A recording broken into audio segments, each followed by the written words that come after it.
Hello दोस्तों, मैं ऐसे को स्वागत करता हूं फोकस क्लासेस यूट्यूब चैनल पे। आज हम लोग बात करने वाले हैं ट्रिगोमेट्री के बारे में, यानी कि ट्रिगोमेट्री के बाद जो भी हमारा जो है यहाँ पे थ्योरी है उसके बारे में बात करने वाले हैं।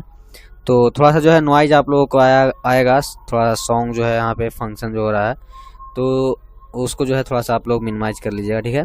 तो हम लोग जो है ट्रिगोमेट्री के आज जो है स्टार्ट करने वाले हैं। सबसे पहले तो यहाँ पे देख सकते हैं हमारा ट्रिगोमेट्री 10th क्लास के लिए है। इसके बाद हम लोग चलते हैं नेक्स्ट स्लाइड पे। नेक्स्ट स्लाइड में हमारा जो है जो भी परिचय वगैरह है। तो यहाँ पे देखिए सबसे पहले आपका है इंट्रोडक्शन। ट्रिगोमेट्री जो है किसको बोलते हैं, ठीक है। त्रिकोणमिति में देखिए यहाँ पे बोल रहा है कि त्रिकोणमिति गणित की त्रिकोणमिति गणित की एक बहुत ही महत्वपूर्ण और दिलचस्प शाखा है। अंग्रेजी भाषा में शब्द ट्रिगोनोमेट्री की उत्पत्ति ग्रीक शब्द यानी ट्री मतलब होता है क्या, तीन, ठीक है ना। ट्री मतलब तीन, गोन मतलब हो गया भुजा, और मेट्रोन मतलब माप, यानी कि तीन भुजाओं के माप से रिलेटेड है, ट्रिगोमेट्री से हुई है। यह भी कहा जाता है कि अंग्रेजी भाषा का शब्द ट्रिगोमेट्री संस्कृत भाषा के शब्द त्रिकोणमिति से लिया गया है, यानी कि जो है हमारा त्रिकोणमिति जो हिंदी का वर्ड है यह हमारा संस्कृत वर्ड से लिया गया है, ठीक है ना। जिसमें क्या होता है कि समकोण त्रिभुज की भुजाओं और कोण के बीच के संबंधों का अध्ययन किया जाता है, ठीक है ना। त्रिकोणमिति में समकोण त्रिभुज का उपयोग भुजाओं और कोणों को ज्ञात करने के लिए किया जाता है। यानी कि सिंपली हम लोग त्रिकोणमिति में जो है हम लोग समकोण त्रिभुज के जो भी हमारा भुजा होता है और जो हमारा एंगल होता है, दो एंगल हमारा 90 डिग्री के छोड़ा करके जो भी हमारा होता है, यानी कि उसको सिंपली कह सकते हैं न्यून कोण, क्योंकि जो है समकोण त्रिभुज में जो है दो न्यून कोण और एक 90 डिग्री यानी एक समकोण होता है। तो हम लोग दो न्यून कोण और उनके भुजाओं के माप के बारे में ही ये त्रिकोणमिति में बात करते हैं, ठीक है। तो सबसे पहले इसके बाद आता है हमारा त्रिकोणमितीय फलन। त्रिकोणमितीय फलन इसको बोलते हैं, या तो आप बोल सकते हैं त्रिकोणमितीय अनुपात, या तो इंग्लिश में बोले तो ट्रिगोमेट्रिक रेशियो, और ट्रिगोमेट्रिक फंक्शन भी इसको बोलते हैं, ठीक है। तो समानता जो है नॉर्मली जो है 6 प्रकार के होते हैं त्रिकोणमितीय फलन, जैसे कि आप देख सकते हैं समानता 6 त्रिकोणमितीय फलन होते हैं। सबसे पहले आता है साइन, कोसाइन, टेंजेंट, ठीक है ना। इसके बाद कॉसेंट, ठीक है। बाकी सारे साइन जो है छाव जो है हमारा त्रिकोणमितीय फलन या त्रिकोणमितीय अनुपात होता है। इसको शॉर्टकट में हम लोग sine theta, cos theta, tan theta और कोसेक थीटा और सेक थीटा और लास्ट में हमारा कॉट थीटा होता है, ठीक है। तो ये ध्यान रखना है जब भी आप लोगों से पूछे जाए कि त्रिकोणमितीय फलन या तो ट्रिगोमेट्रिक फंक्शन या तो ट्रिगोमेट्रिक रेशियो या तो त्रिकोणमितीय अनुपात कितने होते हैं। तो हमारा जो है मुख्य रूप से जो है 6 ही त्रिकोणमितीय अनुपात होते हैं। पहला में साइन थीटा, उसके बाद कॉस थीटा, इसके बाद टेन थीटा, उसके बाद कोसेक थीटा, उसके बाद सेक थीटा और उसके बाद जो है सिंपली लास्ट में कॉट थीटा होता है। तो ये हमारा जो है ट्रिगोमेट्रिक फंक्शन है, या तो इसको बोल सकते हैं ट्रिगोमेट्रिक रेशियो भी बोल सकते हैं, ठीक है। तो हम लोग चलते हैं नेक्स्ट पे आते हैं। तो देखिए यहाँ पे न्यून कोणों के त्रिकोणमितीय अनुपात, यानी जो भी हमारा न्यून कोण होता है हम लोग पीछे ही बता चुके हैं। इसमें जो है न्यून कोण के जो भी माप होता है और भुजा होता है उसी के बारे में हम लोग त्रिकोणमिति में जो है हम लोग बात करते हैं। जो हमारा समकोण होता है उसके बारे में कुछ भी बात नहीं किया जाता, ठीक है। तो यहाँ पे देख सकते हैं हमारा ये जो है समकोण है। इसके बाद ये जो हमारा दो है जो न्यून कोण है, ठीक है, यानी कि जो है 90 डिग्री से छोटा होता है और 0 डिग्री से बड़ा होता है। न्यून कोण का परिभाषा होता है कि जो वैसा एंगल जो 90 डिग्री से छोटा पर 0 डिग्री से क्या हो, बड़ा हो, ठीक है ना। यदि वो 0 डिग्री हो जाएगा तो कोई भी जो है उसके बीच जो है एंगल नहीं बनेगा दो रेखाओं के बीच, और सिंपल पैरेलल हो जाएगी वो रेखाएं, ठीक है ना।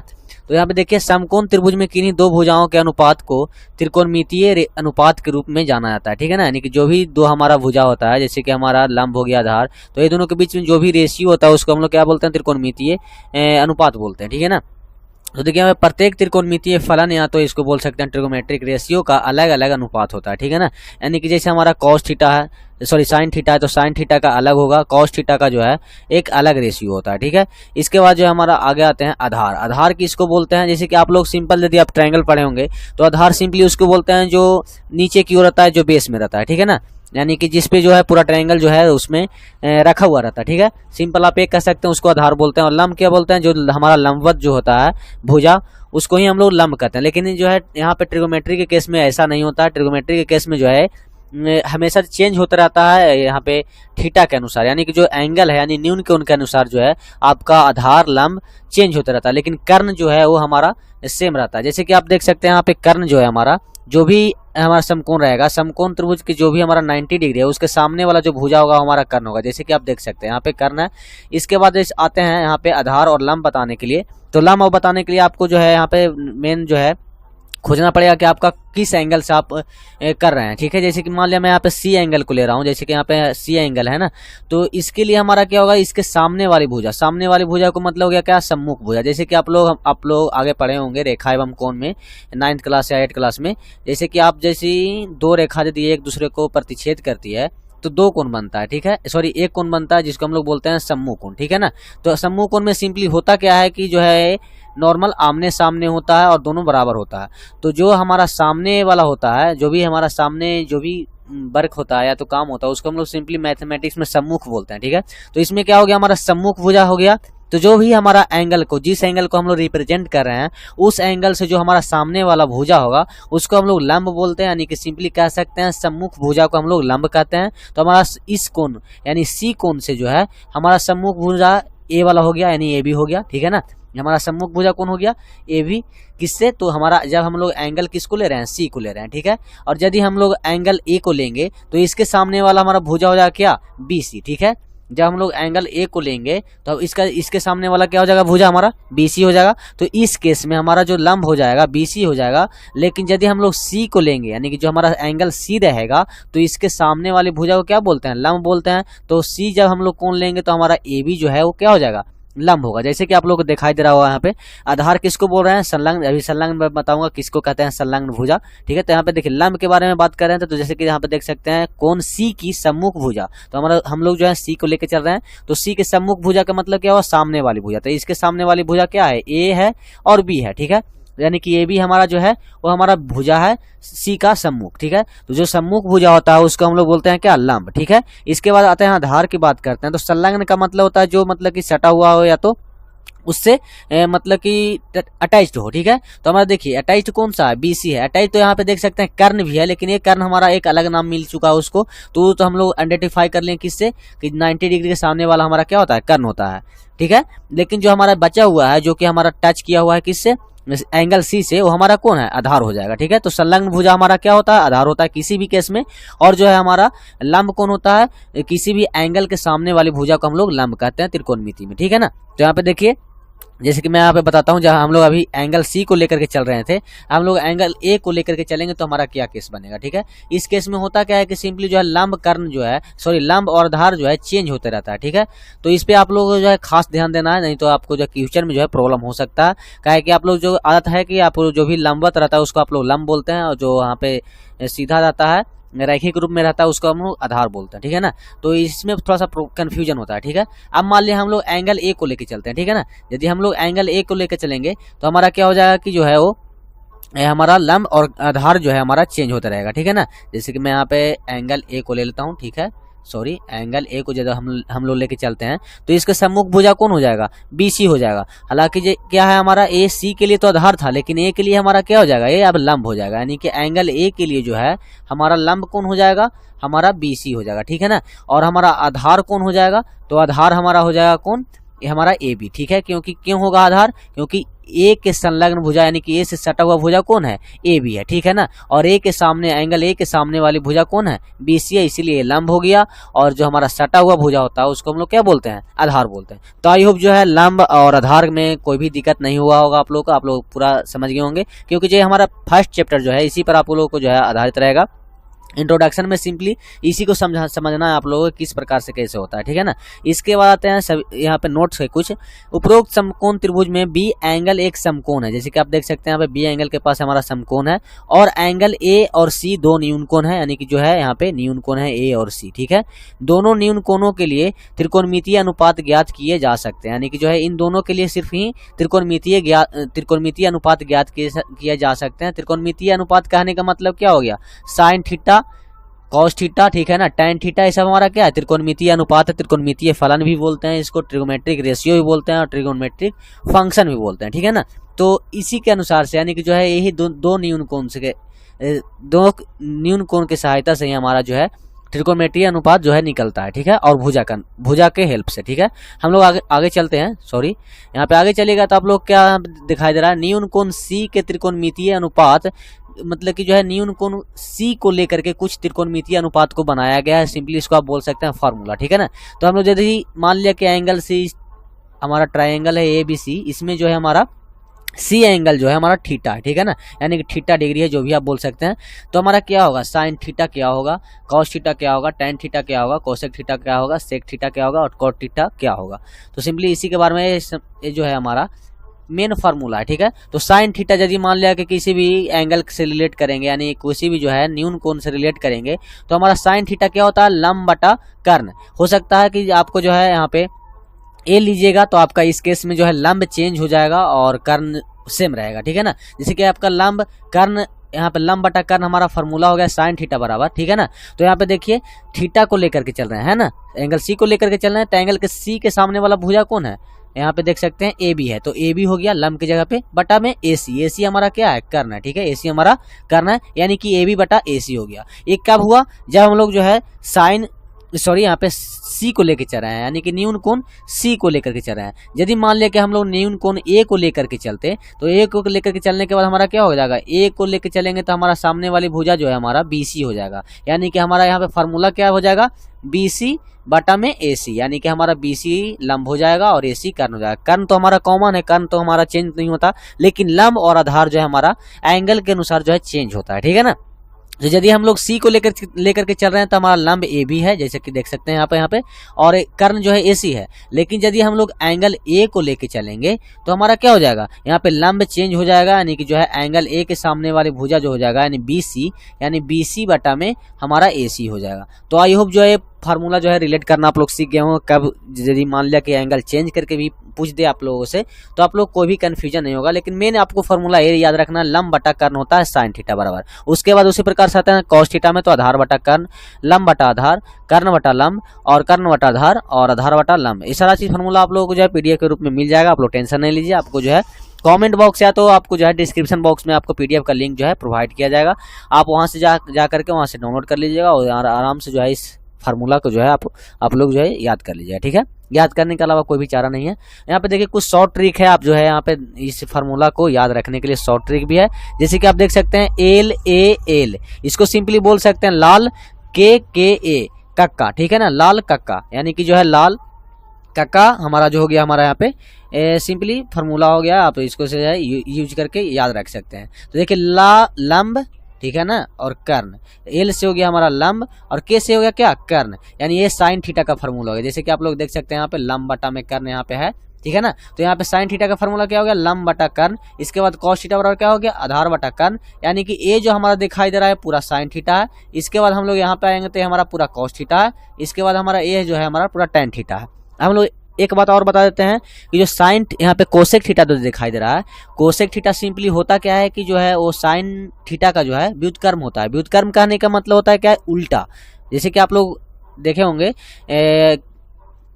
पीछे यदि आप लोग मैथ बनाए होंगे 8 क्लास में तो आप लोगों को व्युत्क्रम पढ़ना था। जैसे बोल दे कि आपका 2 का व्युत्क्रम कितना होता है, तो 2 का व्युत्क्रम होता है क्या, 1/2, यानी कि सिंपली जो है 1 को जो है उसी वैल्यू से भागा देते हैं। जैसे कि आपका पूछ दे 5 का व्युत्क्रम कितना होगा, तो क्या करेंगे, 1 को जो है क्या, किसको, 1 को, ठीक है ना, तो 1 को 5 से डिवाइड करेंगे। तो उसी प्रकार से यदि हम लोग को पूछ देंगे कि साइन थीटा का व्युत्क्रम कौन क्या होगा, तो 1 से किसको डिवाइड करेंगे, साइन थीटा से करेंगे, क्योंकि उसी के रिलेटेड से हम लोग निकालना है। यानी कि ये जो है हमारा साइन थीटा जो है ये इसका व्युत्क्रम 1 बटा साइन थीटा होता है, और ये जो हमारा 1 बटा साइन थीटा है ये हमारा बराबर होता है किसकी, कोसेक थीटा का। समझ में आ रहा होगा आप लोगों को, कोसेक थीटा का जो है बराबर होता है। इसी प्रकार से हम लोग कह सकते हैं जो साइन थीटा हमारा जो है वो कोसेक थीटा का क्या है, सॉरी यहाँ पे sine theta, sorry cosec theta जो है हमारा साइन थीटा का क्या है, व्युत्क्रम है। व्युत्क्रम का मतलब उल्टा है। तो सिंपली यदि आप लोग यहाँ पे यदि ये हमारा फर्स्ट वाला जो है साइन थीटा के लिए था, मैं यहाँ पे जो है इसको मिटा देता हूँ तो आप लोगों को समझाऊंगा। 1 मिनट, थोड़ा सा जो है यहाँ पे आ नहीं रहा, हाँ आ गया इरेजर। अब जैसे कि मैं यहाँ पे इरेज कर देता हूँ इस सब चीज़ों को और मैं फिर से बताता हूँ। जैसे कि आप लोगों को मैं बताया यहाँ पे साइन थीटा बराबर क्या हुआ, हमारा लंब बटा कर्ण हुआ, ठीक है ना। तो हमारा cos theta, sorry cosec theta बराबर जो क्या होगा, कर्ण बटा में लंब हो जाएगा, यानी कि उल्टा हो जाएगा, ठीक है ना। वैल्यू जो भी है हमारा वो उल्टा हो जाएगा, ठीक है। तो मैं यहाँ पे पेंसिल को यूज कर लेता हूँ। जैसे कि हमारा पहले क्या था, साइन थीटा बराबर लंब बटा कर्ण था, यही ना था। तो यदि हम लोग इसको उल्टा करेंगे तो हमारा क्या हो जाएगा, कर्ण जो है ऊपर आ जाएगा, नीचे के जो है ऊपर आ जाएगा और एल जो है नीचे हो जाएगा। तो कोसेक थीटा का फॉर्मूला क्या हो जाएगा हमारा, कर्ण बटा में लंब, यानी कि सिंपली आप इसको याद कर सकते हैं। हमारा पहला नंबर में क्या हो गया, साइन थीटा का व्युत्क्रम होता है कोसेक थीटा और कॉस थीटा का व्युत्क्रम होता है सेक थीटा और टेन थीटा का व्युत्क्रम कॉट थीटा। अब व्युत्क्रम का मतलब आप लोग समझ गए होंगे व्युत्क्रम किसको बोलते हैं। तो व्युत्क्रम सिंपली वही होता है जैसे कि जो भी वैल्यू, जिस वैल्यू का आप व्युत्क्रम निकालना चाहते हैं उसको क्या करेंगे, एक को उस वैल्यू से डिवाइड कर देंगे। जैसे मैं यहाँ पे 5 का व्युत्क्रम निकालना चाहता हूँ तो जो एक को जो है उस 5 का वैल्यू है उससे डिवाइड कर देंगे, ठीक है ना। तो हमारा क्या हो जाता है, वो व्युत्क्रम हो जाता है। तो आई होप जो ये समझ में आ गया होगा। इसका सिंपल जो है डिफिनेशन है कि किसी भी वैल्यू का, ठीक है ना, किसी भी वैल्यू को वैसी संख्या से गुना किया जाए और गुना करने के बाद जो है एक जब प्राप्त हो जाता है तो उस संख्या का व्युत्क्रम कहलाता है। जैसे कि आप 5 को 1/5 से गुना कीजिएगा तो आपका 1 प्राप्त हो जाएगा। तो जो आप 1/5 से गुना किए हैं वही आपका क्या होता है, व्युत्क्रम होता है, ठीक है ना। उसी को हम लोग क्या बोलते हैं, व्युत्क्रम बोलते हैं। यदि हम मान लिया कि 5 का व्युत्क्रम निकालना चाहते हैं और व्युत्क्रम को मान लिए हम लोग x = 1 जानते हैं, ये हमारा थ्योरी है। जैसे कि आप लोग जैसे ही गुना कीजिएगा तो आपका 1 प्रोवाइड हो जाएगा। तो हम लोग को व्युत्क्रम निकालने के लिए क्या करना पड़ेगा, x = क्या हो जाएगा, इधर गुना में है तो इधर भागा में आ जाएगा, यानी x = 1/5 हो जाएगा, जो कि आपका 5 का व्युत्क्रम है। क्योंकि हम लोग x किसको माने थे, व्युत्क्रम को ही तो माने थे। तो यहाँ पे जो है व्युत्क्रम निकालने का सिंपल फंडा है, ठीक है ना। तो आई होप जो व्युत्क्रम के बारे में समझ गए होंगे, एक दूसरे को रिलेट कर पा रहे होंगे किस प्रकार से जो है हमारा ये जो ट्रिगोमेट्रिक रेशियो है वो है। तो यहाँ पे सबसे पहले ध्यान देखना है क्या, कि साइन थीटा जो है यहाँ पे कोसेक थीटा के बराबर होता है। उसके बाद क्या होता है, कॉस थीटा जो है यहाँ पे सेक थीटा जो है हमारा उसका व्युत्क्रम होता है और टेन थीटा का व्युत्क्रम कौन होता है, कॉट थीटा होता है, ठीक है। आगे मैं इसके बारे में और चर्चा करूंगा। जैसे कि आप यहाँ पे देख सकते हैं, यहाँ पे लंब ऊपर में है तो कोसेक थीटा में लंब नीचे की ओर है और कर्ण यहाँ पे नीचे की ओर है। तो यहाँ पे देख सकते हैं कर्ण ऊपर की ओर है। तो ये सारा चीज आप लोग यदि देखिएगा ध्यान से तो आप लोगों को सही से समझ में आ जाएगा।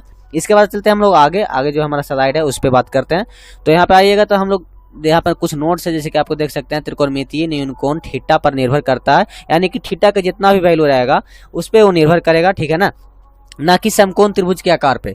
हो सकता है समकोण त्रिभुज का बड़ा हो लेकिन थीटा क्या हो, छोटा हो, ठीक है ना। तो उसके थीटा पे निर्भर करता है, समकोण त्रिभुज के आकार पे जो है उसका जो है ट्रिगोमेट्रिक रेशियो यानी कि ट्रिगोमेट्रिक अनुपात जो है वो निर्भर नहीं करता है। इसके बाद ट्रिगोमेट्रीय अनुपात प्रत्येक न्यून कोण थीटा के लिए अद्वितीय होता है, यानी कि जो है हर एक थीटा के कोण के लिए अलग अलग होता है, ठीक है ना। इसके बाद है sine theta not equal to sine into theta. यहाँ पे गौर कीजिएगा, ये जो है गुना में नहीं होता है, ये साथ में ही होता है, ठीक है ना। यानी कि आप ऐसा नहीं लिख सकते हैं कि sine theta equal to sine गुने थीटा, आप ऐसा नहीं लिख सकते हैं, ये गलत हो जाएगा। जैसे कि मान लिया अभी मैं बोल देता हूँ कि साइन थीटा बराबर आपका 1 है, ठीक है। मान लिया कि मैं यहाँ पे दे दिया कुछ वैल्यू साइन थीटा बराबर 1 है, तो ऐसा नहीं कीजिए कि हाँ थीटा का वैल्यू निकालने के लिए वो रहा है तो यहाँ पे गुना में है, इसका मतलब होगा कि 1 में साइन हो जाएगा। ये नहीं है, ये गलत चीज है, ठीक है ना।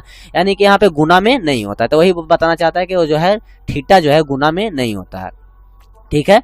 किसी भी धनात्मक न्यून कोण का त्रिकोणमितीय अनुपात हमेशा धनात्मक होता है। जैसे कि इसका सिंपली कहना है, जैसे मान लिया मैं यहाँ पे न्यून कोण ले लेता हूँ कितना, 90 डिग्री लेता हूँ, ठीक है ना।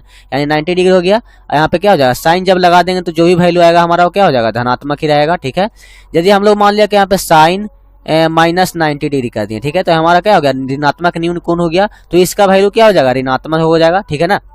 हो सकता है किसी किसी केस में चेंज भी करे, लेकिन जो है हमेशा जो है पॉजिटिव का जो है पॉजिटिव ही रहता है, ठीक है ना। जैसे कि यहाँ पे अभी कीजिएगा तो ये क्या हो जाएगा, माइनस आगे आ जाएगा, माइनस साइन 90 डिग्री, ठीक है ना। तो ये हमारा हो जाएगा क्या, माइनस में आ जाएगा ऋणात्मक वाला, ठीक है। तो यानी जो पॉजिटिव रहेगा वो पॉजिटिव में ही रहेगा और जो ऋणात्मक रहेगा वो ऋणात्मक रहेगा। न्यून कोण के लिए बात है। यदि आप अधिक कोण के लिए कीजिए तो हो सकता है कि चेंज हो सकता है। न्यून कोण के लिए, न्यून कोण कहने का मतलब क्या हुआ, 0 डिग्री, 30 डिग्री और 45 डिग्री और यहाँ पे 60 डिग्री, इसके बाद 90 डिग्री। 90 डिग्री तो समकोण में आता है, न्यून कोण में नहीं, यहाँ पे समकोण में आता है। लेकिन यहाँ पे मेनली ये जो 3 है ना, 4 है ना, इसी की बात कर रहा हूँ, न्यून कोण। इसके बाद चलते हैं आगे स्लाइड, और आगे बाद क्या है, त्रिकोणमितीय अनुपात के बीच संबंध। जैसे आपको बताया कि जो है व्युत्क्रम साफा दिखाई दे रहा है। हम जानते हैं कि कॉस थीटा tan थीटा का विलोम मतलब उल्टा, विलोम मतलब क्या होता है, उल्टा। इसी को हम लोग क्या बोलते हैं मैथ की भाषा में, सिंपली जो है उसको बोलते हैं व्युत्क्रम बोलते हैं, ठीक है ना। तो यहाँ पे देखिए साइन का कोसेक है, इसके बाद कॉस का सेक है, इसके बाद तो इसको दिए गए बीच के साथ होता है।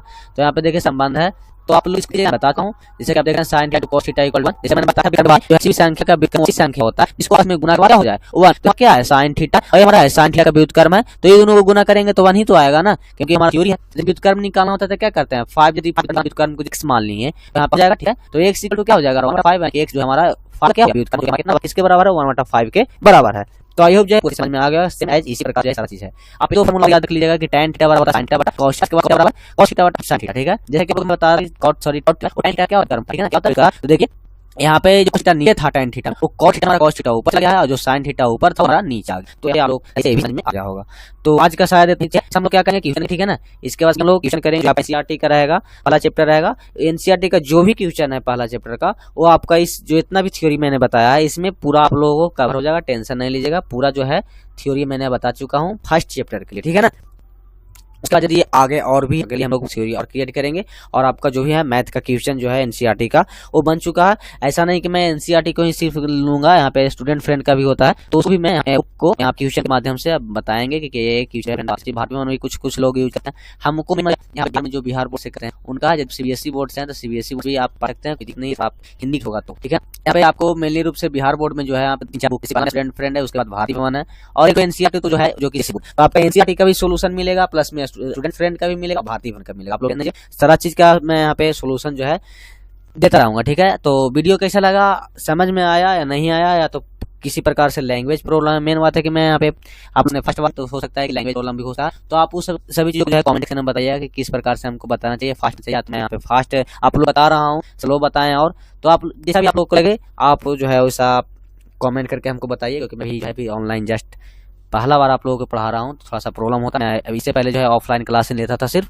तो ऑफलाइन में तो हमारा जो बच्चा है वो सारा चीज जो है कितने उन लोग जो है लैंग्वेज सही है, कोई दिक्कत नहीं है, मतलब कि उन लोग समझ जाता है। लेकिन आपको क्या लगा, कैसा लगा, आप लोग जरूर कहाँ से ये आप सुधार लीजिए, मतलब कि जो भी है आप मैं जो है आप लोगों को कर दूंगा। स्पीड थोड़ा सा ज्यादा करना होगा, मैं स्पीड भी कर लूंगा। यहाँ पर मैंने आप लोगों को सिर्फ बताया जैसे चलता आएगा थ्योरी पहले, उसके बाद आप लोगों का जो भी क्वेश्चन आएगा उसका क्वेश्चन का फिर से होगा, फिर बताएंगे, उसका फिर से क्वेश्चन लगाएंगे। इसी प्रकार से जो है आपका रेगुलर वीडियो आपको यूट्यूब पर मिलता रहेगा। और यूट्यूब पर शायद हो सकता है कि वीडियो का टाइमिंग आपका रहेगा 9 बजे, यानी कि 9 बजे सुबह में जो हम लोग वीडियो को अपलोड करेंगे, लोग तक आप लोग तक वीडियो पहुंचाएगा, ठीक है। तो आपका जो है प्रीमियर में लगा हुआ रहेगा 9 बजे के लिए, 9 बजे के बैठ जाएगा कोई वीडियो, ठीक है। अब जो समझ में आ गया होगा हमारा, तो आप लोग रिव्यू जरूर दीजिए कि हाँ किस प्रकार से आपने पढ़ाया, या तो कैसा लगा आप लोगों को और समझ में आया कि नहीं। इन चीजों का जैसे कि पढ़ाना मेन बड़ी बात नहीं है, लेकिन समझ में आना है। जी आपको समझ में आया तो सब जो लाइक कर दीजिएगा, हमको समझ में आ गया, बस कमेंट भी कर दीजिए कि जी सर आपका जो लैंग्वेज है उसमें आता है और सही से समझ आ रहा है, जो भी नहीं जब तक नहीं समझ पाइएगा तब तक क्वेश्चन आप लोग नहीं लगा के आइएगा। ये वीडियो बहुत ज्यादा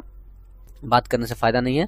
तो आप लोग समझदार हैं ही, तो वीडियो को लाइक भी कर दीजिए और शेयर भी कर दीजिए अपने दोस्तों में, और चैनल को सब्सक्राइब कर लिए, क्योंकि चैनल जो है हमारा नया है, तो जितना ही सब्सक्राइबर बढ़ेगा उतना ही लोगों तक पहुंचेगा और लोगों को फायदा करेगा, क्योंकि ये जो है फ्री क्लासेस है, आप यहाँ से ज्वाइन कर सकते हो। ये हमारा रेगुलर क्लास रहेगा, ऐसा नहीं कि मैं यहाँ पे 10 दिन आपको वीडियो बताऊंगा और उसके बाद मैं गायब हो जाऊंगा। यहाँ पे रेगुलर क्लासेस जो आप लोगों को मिलता रहेगा, टेंशन नहीं लीजिएगा। यहाँ पे हर दिन जो है एक मिलने वाली वीडियो, धन्यवाद, पढ़ते रहिए सही से, धन्यवाद।